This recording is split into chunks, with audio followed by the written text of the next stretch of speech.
The silence in the patisserie was a testament to Julian Vance's influence.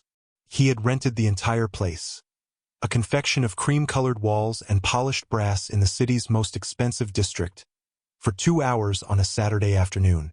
It was an extravagant gesture for a child's 7th birthday, but extravagance was the only language Julian had ever truly mastered. It was his shield, his apology, his clumsy expression of a love so profound it terrified him. Across the small, marble-topped table, his daughter Lily sat in her bespoke wheelchair, a silent princess reigning over a kingdom of one. Before her, a magnificent cake shaped like a whimsical unicorn sat untouched. 7 pink candles, still unlit, stood like tiny, hopeful soldiers awaiting a battle that would never come. An hour had passed. None of the invited children from her specialized therapy school had arrived. Their parents had sent polite, last-minute texts filled with transparent excuses. Julian knew the real reason. His daughter's silence, her stillness, the profound and uncomfortable sorrow that clung to her like a second skin, was too much for their own perfectly healthy, perfectly loud children to be around. It was a mirror to a reality they didn't want to acknowledge. Julian's own heart, a hollowed-out cavern of guilt and grief, ached with a familiar metallic sharpness. He saw his late wife, Elena, in Lily's wide, dark eyes that used to sparkle with mischief and now held the placid, distant look of someone observing the world from behind thick glass. It was his fault, all of it. The screech of tires, the shattering of that glass, the ensuing silence that had swallowed his life whole. He had been on a conference call, closing a multi-billion-dollar acquisition, when he'd glanced away from the road for a single catastrophic second. He had closed the deal. He had lost everything else.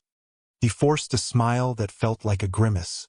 "It's a beautiful cake, isn't it, sweet pea?" The baker said the horn is made of pure spun sugar. Lily didn't respond. Her small hand rested on the joystick of her chair, her gaze fixed on the rain-streaked window overlooking the empty street. The rain felt appropriate, a baptism for his failure as a father. He had built an empire of concrete and code, a fortress of wealth, yet he couldn't conjure a single friend for his lonely little girl. The mystery of his life was not how he had achieved so much, but why it had left him with so little. He was about to suggest they go home, to retreat back to the sterile silence of their penthouse apartment, when the bell above the patisserie door chimed softly. A man and a little girl stood there, shaking a colorful umbrella. The man was tall and broad-shouldered, wearing a simple flannel shirt and worn jeans that seemed out of place in the opulent shop. His expression was gentle, his eyes kind as he took in the scene. The solitary man, the silent child, the enormous, uneaten cake. His daughter, a bundle of energy with 2 bright pink ribbons in her hair, gasped. "Daddy, look, a unicorn!" she whispered, her voice a cannon blast in the quiet room. The man put a calming hand on her shoulder. He looked at Julian, his gaze direct and apologetic, but not pitying. It was a look of simple human recognition. "I'm so sorry to intrude," he said, his voice a low, warm baritone that seemed to absorb the room's chill. The sign on the door just said, "Private event, we were just hoping to get out of the rain." He started to turn, but his daughter tugged on his hand, her eyes locked on Lily and the cake. Julian's first instinct, the hardened reflex of a man accustomed to privacy and control, was to dismiss them. But then he saw the look on Lily's face. Her head had turned from the window. Her eyes, for the first time all day, were focused on something other than her own reflection. She was watching the other little girl. A desperate, foolish hope flickered in Julian's chest. He cleared his throat, the sound raw and unused. "Please, don't go." The man paused, surprised. Julian gestured awkwardly toward the empty tables, the sea of vacant chairs. "As you can see, we have more than enough room. And cake," he swallowed the lump of pride in his throat. "It's my daughter's birthday." The man's eyes softened with understanding. He looked from Julian's expensive, tailored suit to Lily's quiet stillness, and he seemed to grasp the entire tragic story in a single, compassionate glance. He knelt down to his daughter's level. "Well, Maya," It looks like this young lady is having a birthday party. What do we say? Maya's face lit up. She looked at Julian, then at Lily. Happy birthday, she chirped. Then she looked back at her father, her expression earnest. Daddy, can we sing? The man smiled, a genuine, heart-stoppingly warm smile. He looked back at Julian, a silent question in his eyes. Excuse me, he said, his voice still soft. I know this is a private party, but can we join you? For the first time in 3 years, since the day the world had gone silent, Julian Vance felt a crack appear in the ice around his heart. Yes, he heard himself say, the word feeling foreign and fragile. Please, we'd like that very much. The man, who introduced himself as Samuel, and his daughter, Maya, pulled up chairs. The sterile, tomb-like atmosphere of the patisserie began to dissipate, replaced by the gentle hum of human presence. Samuel had a quiet strength about him, a centeredness that Julian, for all his power and wealth, found himself envying. He moved with an unhurried grace, helping Maya out of her rain-slicked jacket and settling her into a chair. Maya, for her part, was a whirlwind of innocent charm.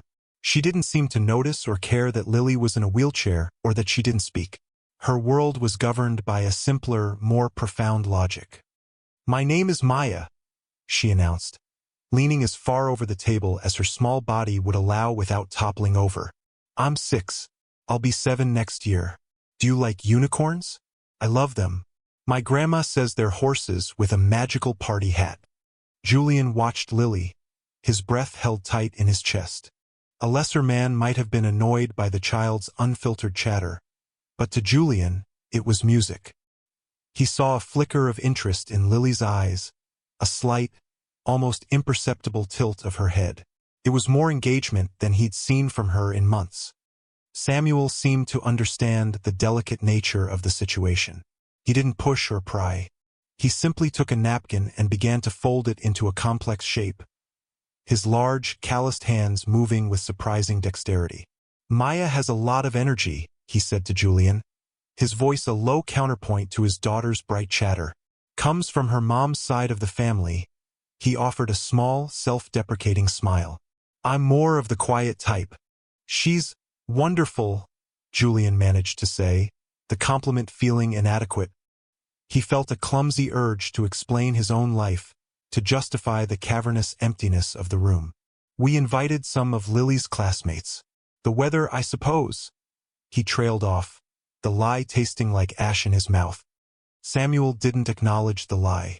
He simply nodded, his focus on the napkin swan he was creating. Sometimes the best parties are the small ones, he said, his tone gentle and devoid of judgment. He placed the finished swan on the table in front of Lily. Lily's gaze dropped to the small paper bird. Her fingers, which had been resting limply in her lap, twitched. Slowly, hesitantly, she reached out and touched its delicate wing. Maya clapped her hands. Daddy's a magician. He can make anything out of wood, too. He's a carpenter. He makes broken things new again. The word struck Julian with an unexpected force. He makes broken things new again. Julian looked at his daughter, his beautiful, broken daughter. He looked at himself, a man who had everything and was shattered on the inside. The idea was so foreign, so hopeful, it felt like a fantasy. It's time for the candles, isn't it? Samuel said, looking at Julian. It wasn't a suggestion. It was a gentle directive, a quiet taking of the reins. Julian, momentarily lost, simply nodded. He fumbled for the lighter he'd brought, his hands shaking slightly. As he lit the 7 candles, their small flames danced in the dim light of the rainy afternoon, casting a warm glow on the 4 faces around the table. Okay, Maya, Samuel prompted softly. Nice and loud, so the birthday fairies can hear. And then they sang. Samuel's deep baritone was steady and true, and Maya's enthusiastic, slightly off-key voice filled the room with pure, unadulterated joy. Julian tried to join in, but his throat was too tight. He just stood there, watching the stranger and his child celebrate his own daughter, and a profound, painful wave of emotion washed over him. It was a cocktail of gratitude so intense it hurt, and a shame so deep it threatened to drown him. When the song was over, Maya looked at Lily expectantly. Make a wish and blow them out." A heavy silence fell. Lily couldn't blow. Her lung capacity had been compromised in the accident. The simple, joyful act of extinguishing birthday candles was another thing that had been stolen from her. The familiar despair began to creep back into Julian's chest. But Samuel, ever observant, ever gentle, intervened. "You know," he said, leaning in conspiratorially, "I heard a secret about unicorn cakes. You don't have to blow. You just have to touch the magical horn and make your wish, and the wind from the unicorn's flight blows the candles out for you." Maya's eyes went wide with wonder. "Really, Daddy?" "Absolutely," Samuel said with a solemn nod. He looked at Lily, his expression full of encouragement. "Go on. Give it a try." Julian watched, his heart pounding. Lily looked at Samuel, then at the cake. Her arm moved with painstaking slowness. Her small, delicate fingers reached out and gently, tentatively, touched the tip of the spun sugar horn. As if on cue, Samuel took a quiet, deep breath and blew, a soft, controlled puff of air that extinguished all 7 flames at once. Maya cheered, clapping her hands in delight. "It worked! Your wish is going to come true!" And in that moment, watching the wisp of smoke curl up from the blackened wicks, Julian Vance made a wish of his own. He wished for more moments like this. He wished for the warmth of these strangers to somehow, miraculously, become a permanent part of their silent, lonely world. He didn't know the man's last name or where he lived or anything about him, but he knew, with a certainty that shook him to his core, that he couldn't let them walk back out into the rain and disappear from their lives forever. A few days later, driven by a compulsion he didn't fully understand, Julian found himself searching for Samuel, carpenter, online. It was a long shot, but the memory of Samuel's calloused, capable hands and Maya's innocent proclamation, "He makes broken things new again," had taken root in his mind. After navigating through a dozen generic listings, he found a small, unassuming website for Jones Woodcraft. The photo gallery showcased beautifully restored antique furniture and custom-built pieces, each one radiating a sense of care and artistry. There was a photo of Samuel in his workshop, sawdust in his hair, a proud smile on his face as he stood beside a handcrafted rocking horse. Julian knew instantly it was him.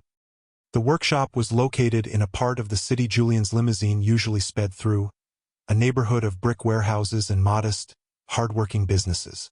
It smelled of sawdust, varnish, and something else, something warm and alive, the antithesis of his own glass and steel office. Samuel was planing a long plank of oak when Julian entered, the rhythmic scrape of the tool the only sound in the cavernous space. He looked up, and a flicker of surprise crossed his face, quickly replaced by that same calm, welcoming smile. "Mr. Vance," he said, setting his plane down. "Julian, I didn't expect to see you here." "I hope I'm not interrupting," Julian said, feeling oddly out of place in his tailored cashmere coat. "Not at all. Just taming this piece of white oak. It's got a stubborn streak."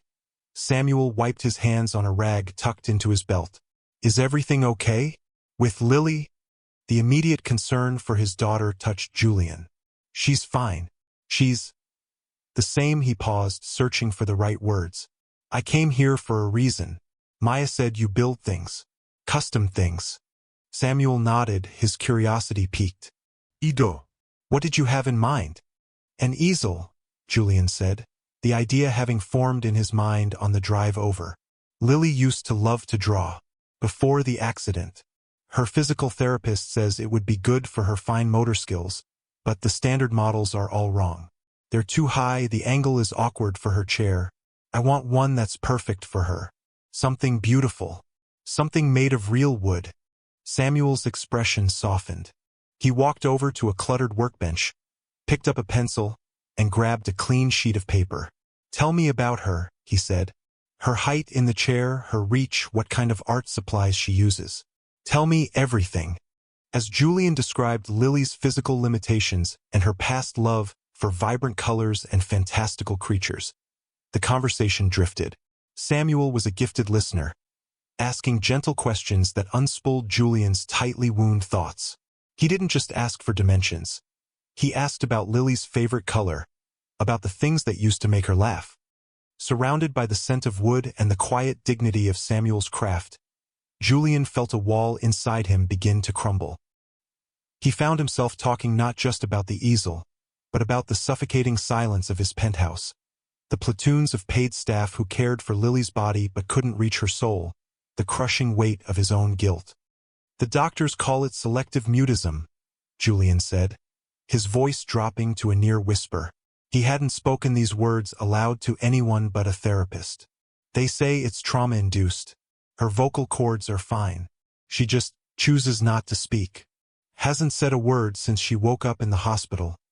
He stared at a half-finished cabinet, its joints perfectly dovetailed. She was so full of life, Samuel. A chatterbox just like your Maya. Her laughter. It was the best sound in the world. He finally looked at Samuel, expecting to see that familiar, uncomfortable pity in his eyes. Instead, he saw only a deep, unwavering empathy. The accident, Julian continued, the confession tumbling out of him, raw and unbidden. It was my fault. I was on the phone. A business deal. I looked down to read an email. Just for a second, his breath hitched. Elena, my wife. She died instantly. Lily was in the back. The impact. It severed her spinal cord at T4 He sank onto a nearby stool, the weight of his confession making his legs weak. He had never admitted the specific, ugly detail of his distraction to anyone. It was a poison he'd held inside for 3 years. Samuel didn't say anything for a long moment. He simply stood there, his presence a solid, comforting anchor in Julian's storm of self-loathing. Then, he pulled up another stool and sat down opposite him. My father was a fisherman, Samuel said, his voice soft and steady. He used to say that you can't control the weather, but you can learn to mend your nets. He said a mended net is often stronger where it was broken. He met Julian's gaze. You're carrying a storm inside you, Julian, but it doesn't have to sink you. You're here, trying to build something beautiful for your daughter. That's not a man who's sunk. That's a man mending his nets. The simple, profound analogy cut through Julian's haze of pain. It didn't offer absolution, but it offered something far more valuable, a sliver of grace. He looked at this man, this carpenter, this single father, and felt a connection deeper than any he'd forged in a boardroom. For the first time, he wasn't Julian Vance, the titan of industry. He was just Julian, a grieving father, a broken man, sitting in the quiet presence of someone who seemed to understand that the most important things in life weren't built, but rebuilt. That first visit to the workshop established a new, fragile rhythm in Julian's life. He began to find excuses to return, telling himself he needed to consult on the easel's design, approve the type of wood, cherry for its warm, reddish hue, or discuss the finish. But the truth was he was drawn to the space itself. It was a sanctuary from the sterile opulence and deafening silence of his own world. The workshop was alive with the scent of creation, the honest labor of Samuel's hands, and the frequent, joyful intrusions of Maya, who would often be coloring at a small table in the corner after school. Julian started bringing Lily with him. At first, she was hesitant, her wide eyes taking in the unfamiliar surroundings with a characteristic passivity. But Maya, with her boundless capacity for friendship, quickly drew her in. She didn't try to force Lily to talk. She simply included her. She would bring her drawings over to show Lily, narrating the elaborate backstories of the sparkling dragons and three-headed cats she'd created. She would sit on the floor beside Lily's wheelchair and play with her dolls, creating conversations for both of them. And then Princess Lilybell said, "Sir Reginald, you can't eat all the cupcakes yourself," Maya would declare in a high-pitched, regal voice. One afternoon, Julian watched, mesmerized, as Maya brought over a small, smooth block of wood Samuel had given her. She placed it gently in Lily's lap. "Daddy says every piece of wood has a story inside," she said earnestly. You just have to be quiet and listen, and it will tell you what it wants to be. Lily stared down at the block of wood.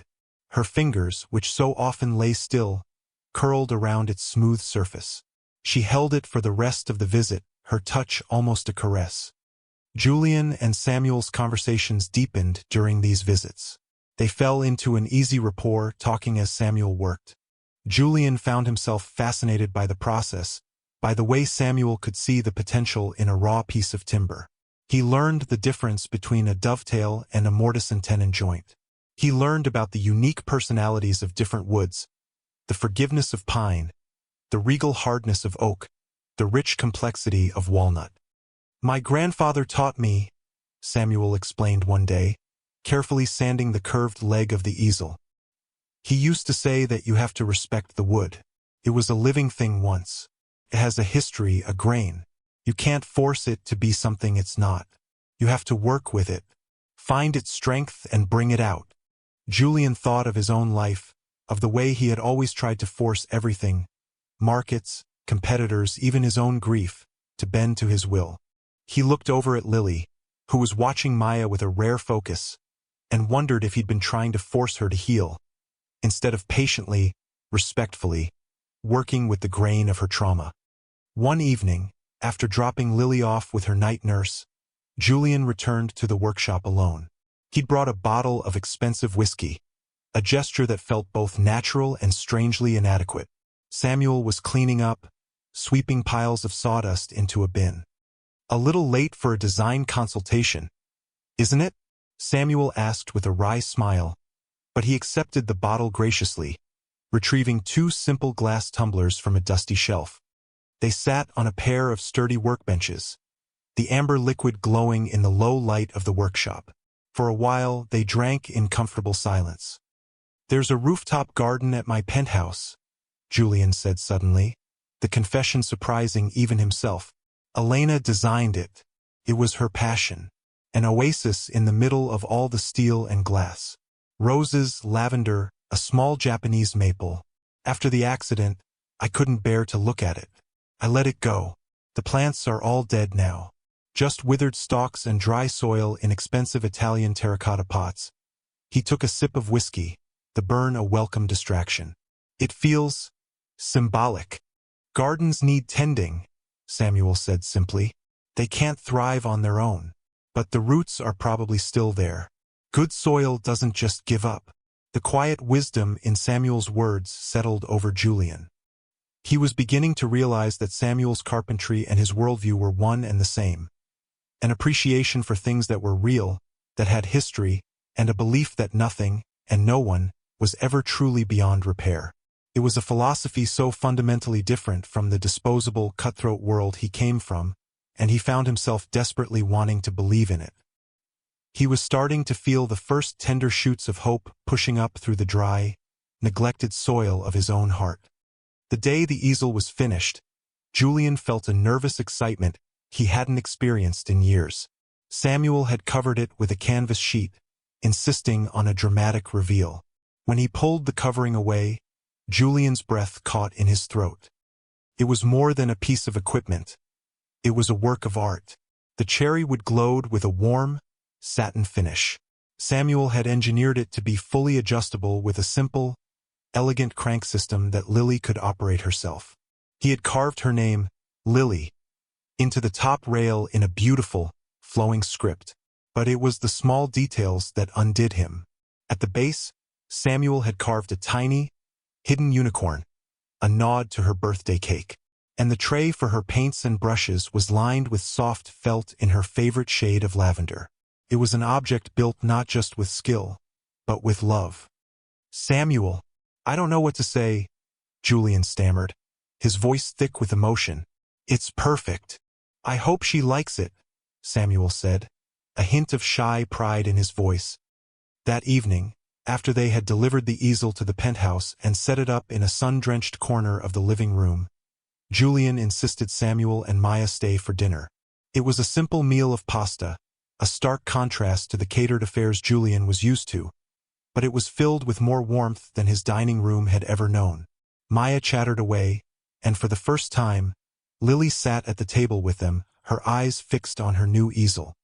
After the girls were occupied, Maya with a movie and Lily with a new set of paints Julian had bought, the two men sat on the balcony overlooking the glittering city. The dead rooftop garden was a shadowy, skeletal presence just beyond the glass. "You have a gift, Samuel," Julian said, swirling the wine in his glass.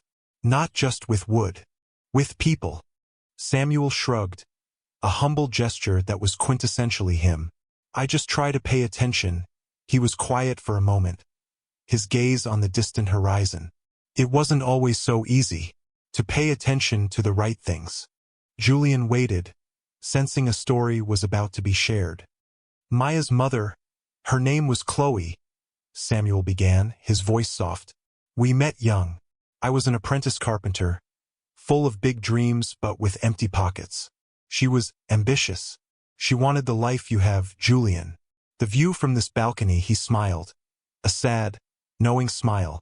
"I thought I could build it for her. But I was building it with wood and nails, and she wanted it built with stock options and acquisitions." He took a long sip of wine. "When Maya was born, things got harder. The late nights, the tight budget.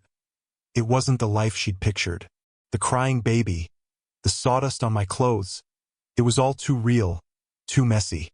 One day, when Maya was just over a year old, I came home from the workshop, and she was gone. Just a note on the kitchen table. Said she couldn't do it anymore. That she deserved more." Julian's heart ached for him. The pain of abandonment was a language he understood. "For a while," Samuel continued, his voice steady despite the weight of his words, "I was lost. I was angry. I felt like a failure. Here I was, a man who could fix anything, and I couldn't fix my own family.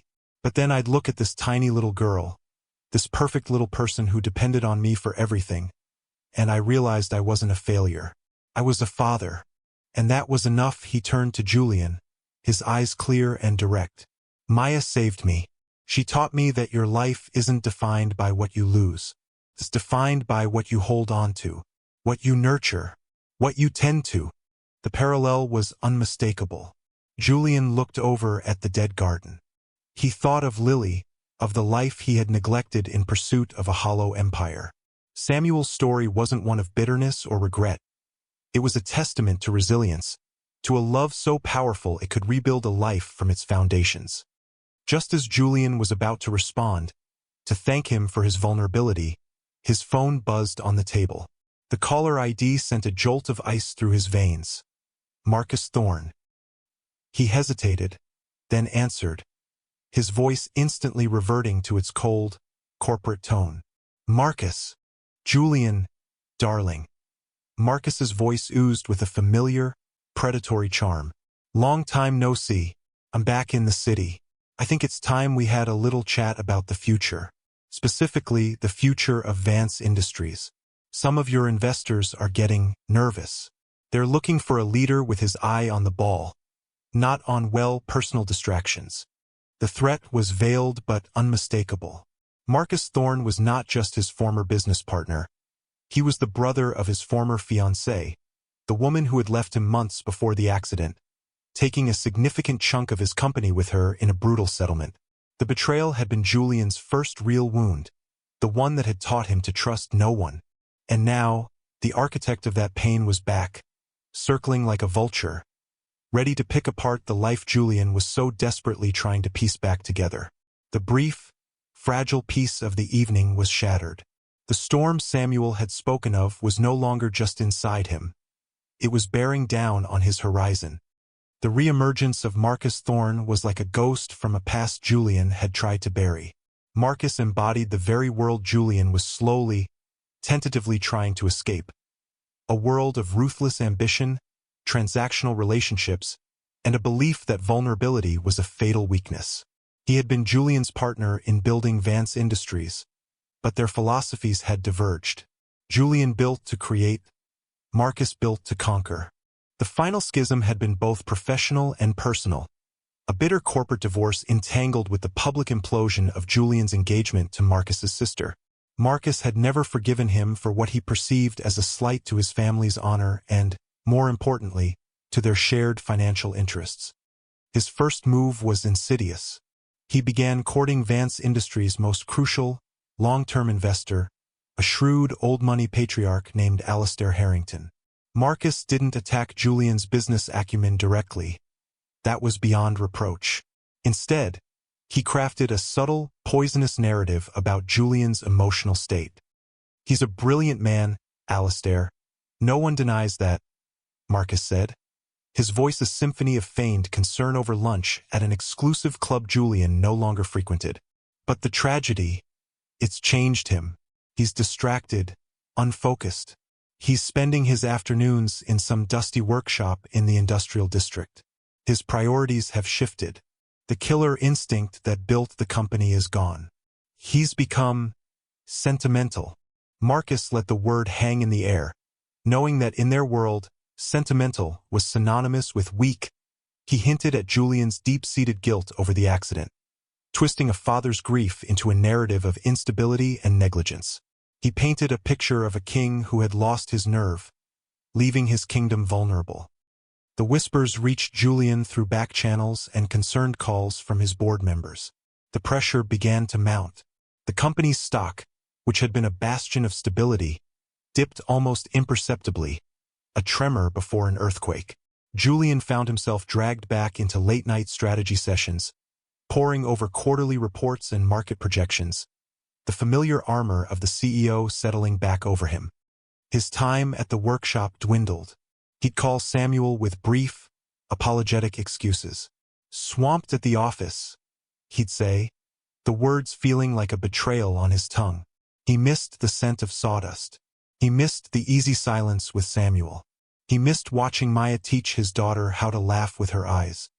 One afternoon, his lawyer, a sharp, pragmatic man named Gerald, sat across from him in his sterile office. "Julian, we have a problem. Marcus is positioning for a proxy fight. He's rallying the more aggressive shareholders. He's painting you as an absentee leader." Gerald leaned forward, his expression grim. "He knows about the carpenter and his daughter. He's framing it as a concerning preoccupation, an emotional liability." The implication was clear. Samuel and Maya, the source of his nascent healing, were being weaponized against him. "You need to get ahead of this," Gerald advised, his tone clinical. "You need to be seen. At the office, at industry events. You need to be the Julian Vance they invested in. Ruthless, focused, unencumbered." He paused, choosing his next words carefully. "This friendship, however therapeutic it may be for you personally, is a professional vulnerability. You need to distance yourself, at least until this storm with Marcus passes." The words hit Julian like a physical blow. Distance himself from Samuel? From the only real human connection he'd made in years? It felt like being asked to amputate a limb to save the body. The cold, pragmatic logic of his old life was at war with the fragile, hopeful man he was becoming. The CEO and the father were locked in a brutal civil war within him. That weekend, he had promised to take Lily to a picnic in the park with Samuel and Maya. It was supposed to be a celebration of Lily's progress. She had started painting, filling pages with vibrant, abstract swirls of color. It was her new voice. On Saturday morning, Julian stood before his wardrobe, the rows of identical, dark, expensive suits looking like a phalanx of soldiers. Gerald's words echoed in his head. Unencumbered, focused, ruthless. He picked up his phone, his thumb hovering over Samuel's name. He could cancel. He could say a crisis had come up at work. It was the smart move, the strategic move, the one the old Julian would have made without a second thought. He thought of the boardroom, of the stock tickers and shareholder reports. He thought of the empire he had built, the legacy of his name etched onto the city skyline. Then he thought of Samuel's warm smile, of the quiet strength in his eyes. He thought of Maya's infectious laughter. He thought of Lily's small hand touching the wooden unicorn on her easel. His own reflection in the polished wardrobe door stared back at him, a man in a gilded cage. He had a choice. He could retreat back into the safety of the cage, reinforcing its bars with the cold steel of his old self. Or he could choose the terrifying, uncertain freedom that Samuel and Maya represented. He could choose the man who mended nets over the man who built fortresses. His phone buzzed. It was a text from Samuel. Not a question about their plans, just a photo. It was a picture of a small, lopsided cupcake Maya had decorated, a single, slightly melted candle stuck in the middle. The caption read, "Practice for the picnic."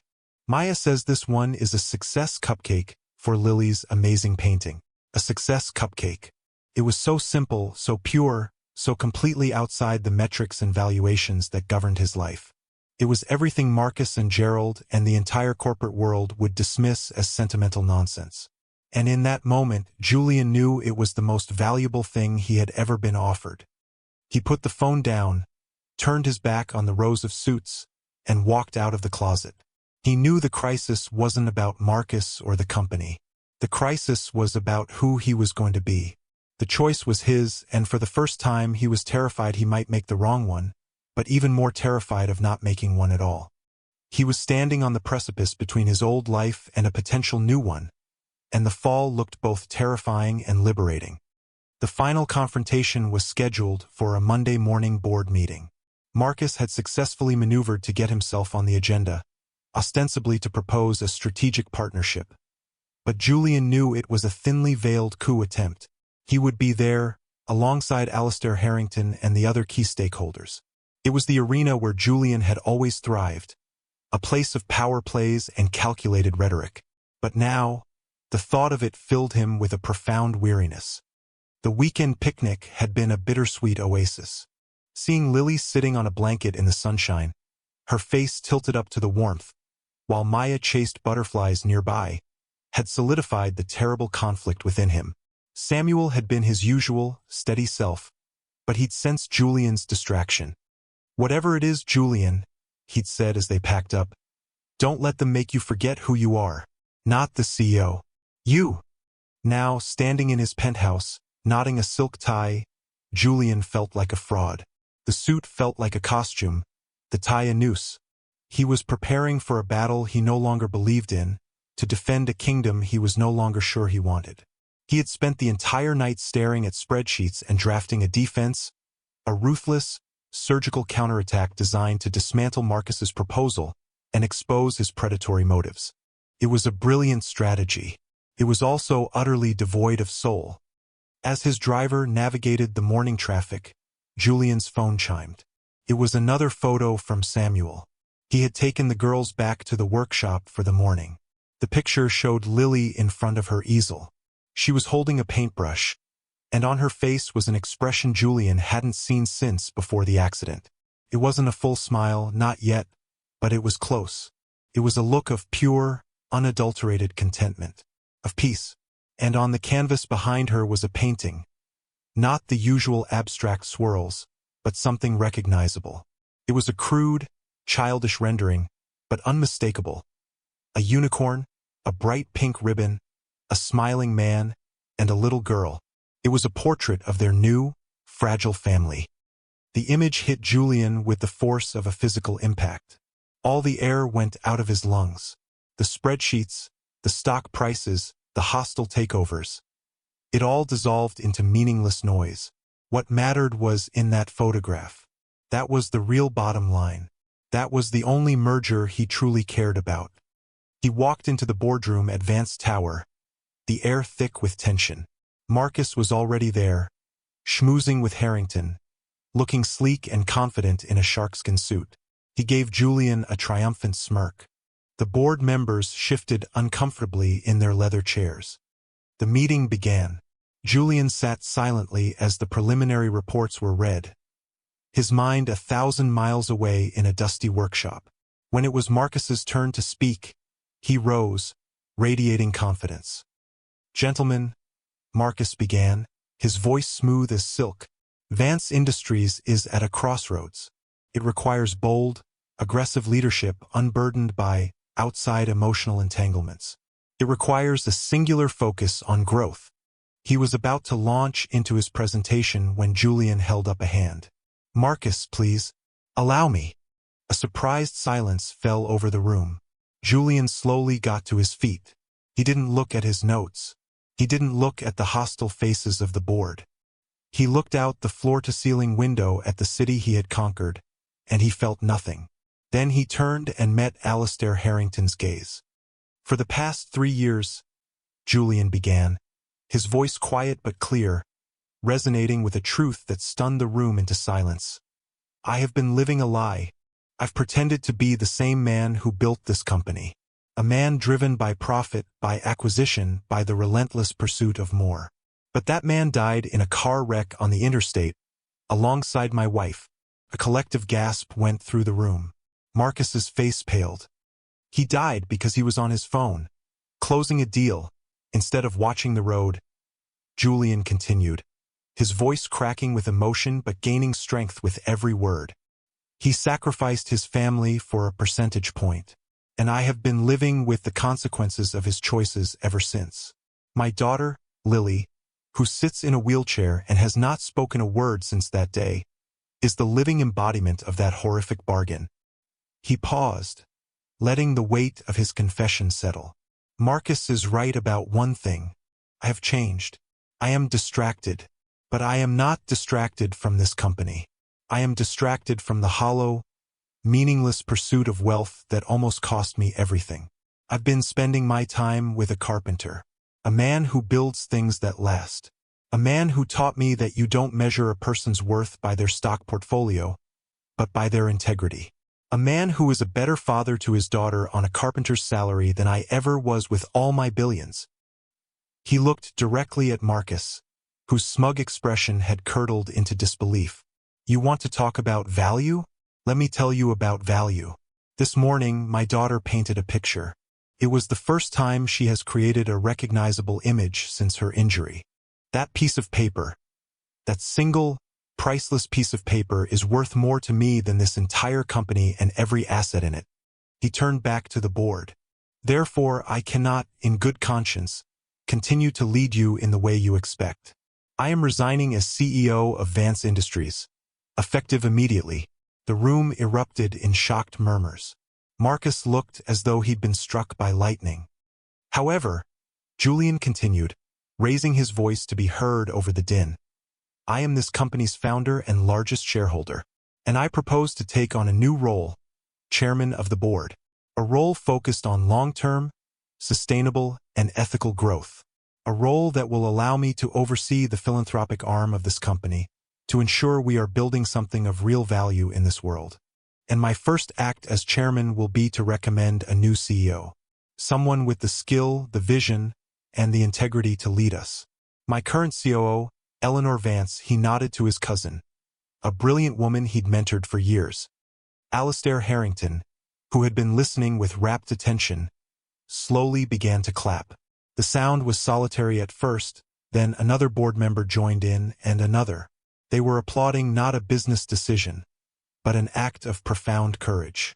They saw not a broken man, but a man who had finally become whole. Julian didn't wait for the applause to die down. He turned his back on the boardroom, on Marcus's stunned and defeated face, on the entire life he had just dismantled, and walked out. He felt no regret, no fear, only a sense of liberation so vast and profound it was dizzying. He was free. Julian didn't go back to the penthouse. He didn't call his driver. He walked out of the gleaming lobby of Vance Tower, loosened his tie, and hailed a yellow cab, giving the driver the address of the workshop. The city seemed different, the colors brighter, the sounds sharper. He wasn't observing it from behind the tinted glass of a limousine anymore. He was in it, a part of its messy, vibrant, human pulse. When he arrived, Samuel was in the middle of demonstrating a wood lathe to a wide-eyed Lily and Maya. Sawdust flew like festive confetti. Samuel looked up as Julian entered, his questioning gaze taking in Julian's disheveled suit and the raw, unburdened expression on his face. Julian didn't need to say a word. Samuel knew. He switched off the lathe, the sudden silence amplifying the moment. "I quit," Julian said, a grin spreading across his face, the first genuine, unforced smile he'd had in years. "Or retired, or got a promotion. It's complicated. The point is, I'm done." Samuel's face broke into a slow, brilliant smile. He closed the distance between them and pulled Julian into a firm, grounding hug.